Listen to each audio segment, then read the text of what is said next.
guys, welcome back to our YouTube channel VNV Vlogs.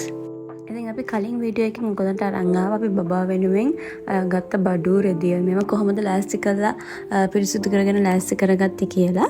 ඉතින් අද video එකෙන් අරන් එන්නේ ලේබර් රූම් බෑග් එක සහ බබාගේ බඩු බෑග් එක කොහොමද ලෑස්ති කරගත්තේ කියලා. ඉතින් ප්‍රයිවට් හොස්පිටල් එකකට යනවා නම් මෙන්න මේ ටික තමයි ස්පෙෂල් ලංකා හොස්පිටල්ස් වල මෙන්න මේ ලිස්ට් එක තමයි අපිට දුන්නේ. ඉතින් මම ලිස්ට් එක බලලා මුලින්ම මේ පැක් කරගන්න හදන්නේ ලේබර් රූම් බෑග් එකට ඕනි කරන දේවල් ටික.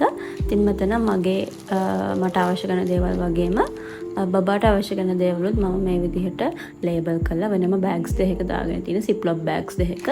ඉතින් බබා වෙනුවෙන් මෙන්න මේ ලිස්ට් එක ගත්තා. ඉතින් එයාට මුලින්ම දාන්න ෆ්ලැනල් කිට් එකක් වගේ දේවල් ටිකක්. ඒකම එයාගේ වොෂින් අයිටම්ස් උත් මම මේකටමයි දාගත්තේ. හැබැයි ඒව නම් එදාට ඕනුන්නේ නැහැ. පස්සෙන්ට තමයි බේබි බාත් එකට ඕනේ උනේ.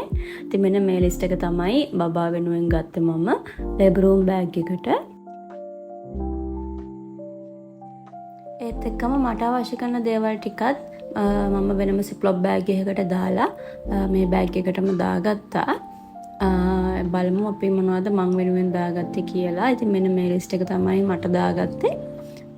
ඉතුරු ටික මගේ අනිත් බෑග් එකට තමයි දාගෙන තියෙන්නේ. මෙතන ලේබර් එක ඉවර වෙච්ච ගමන් ලෑස්ති වෙලා ඇඳ ගන්න උමනා කරන ටික විතරක් මම මේකට දාගෙන තියෙනවා. ඉතින් වෙනම ලේබර් රූම් එකට ගෙනියන වෙනම බෑග් එකක් තමයි ලෑස්ති කරගත්තේ මේ බෑග් එක. ඉතින් මගේ බබාගේ බඩු ටික ඔන්න මම මේ විදිහට දාගෙන ලේබර් රූම් බෑග් එක කියලා හස්බන්ඩ්ටත් කියලා මෙන්න මේක මේ විදිහට පැක් කරලා ඉවර කරලා අයින් කළාම තිබ්බා. ඉතින් ප්‍රයිවට් හොස්පිටල් එකකට නම් යන්න ඉන්න ඔයාගේ ඩිලිවරි එක වෙනුවෙන් මෙන්න මේ වගේ අයිටම්ස් තමයි ඕනේ වෙන්නේ. බොහෝ වෙලාවට මේ වගේ ටිකක් තමයි ඕනේ වෙන්නේ. මම ලිස්ට් එක දාලා තියන්නම්. අවශ්‍ය කෙනෙක් ඉන්නවනම් ඩිස්ක්‍රිප්ෂන් බොක්ස් එකෙන් බලන්න. ඊට පස්සේ බබා වෙනුවෙන් අනිත් අයිටම්ස් ටික දාගෙන මම වෙනම බෑග් එකක් ප්ලාස්ටික් කරගන්නවා. ඉතින් එයාට ගත්ත නැපීස්, බේබි ෂර්ට්ස්, ටවල් අනම්මනම් වෙන වෙනම මෙන්න මේ විදිහට සිප්ලොක් බෑග්ස් වලට දාලා තමයි මම ලෑස්ති කරගෙන තියෙන්නේ. ඉතින් ඒවයිත් නේම් ටැග්ස් මම ලියලා ගහගෙන පෙන්නලා තියෙනවා හස්බන්ඩ්ටත්. තව මාත් එක්ක ඉන්න කාට හරි හොයලා ගන්න ලෑස්ති වෙන්න. ඉතින් මෙන්න මේ විදිහට මේ ලිස්ට් එකත් මම ඩිස්ක්‍රිප්ෂන් බොක්ස් එකේ දාන්නම්.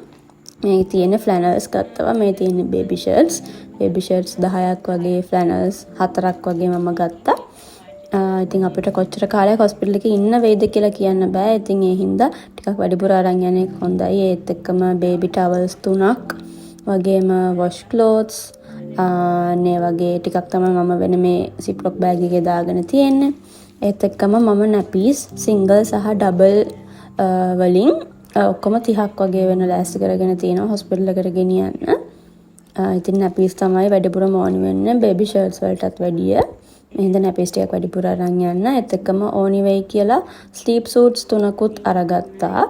හැබැයි මේව නම් හොස්පිටල් එකේදී ඇඳුවේ නැහැ. ඉතින් ගොඩක්ම ඕනි වෙන්නේ බබාට ෆ්ලැනල් කිට්ස් තමයි මුලින්ම.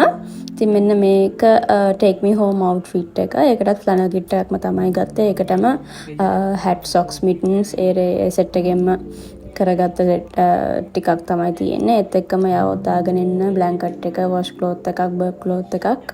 ඒ සෙට් එක මම ඔහොමම වෙනම බෑග් එකකට දාලා තියාගත්තා. බබාව එද්දි අරන් එන්න. ඉතින් මෙන්න මේ බෑග් එක තමයි මම ලෑස්ති කරගත්තේ බබාගේ බඩු දාන්න. ඉතින් මේ බෑග්ස් උත් මාස 8 වෙද්දි පැක් කරලා ලෑස්ති කරලා අයින් කළාම තමයි තිබ්බේ. මොකද අපිට කියන්න බෑ කොයි වෙලේ අමාරු වෙලා හරි මොනවා හරි ඉමර්ජන්සි එකක් වෙලා යනොත් එහෙම ඒ වෙලාවට ඉතින් බඩු හොය ඉන්න බෑ. ඒ හින්දා කලින්ම ලෑස්ති කරලාගෙන තියාගන්න එක හොඳයි.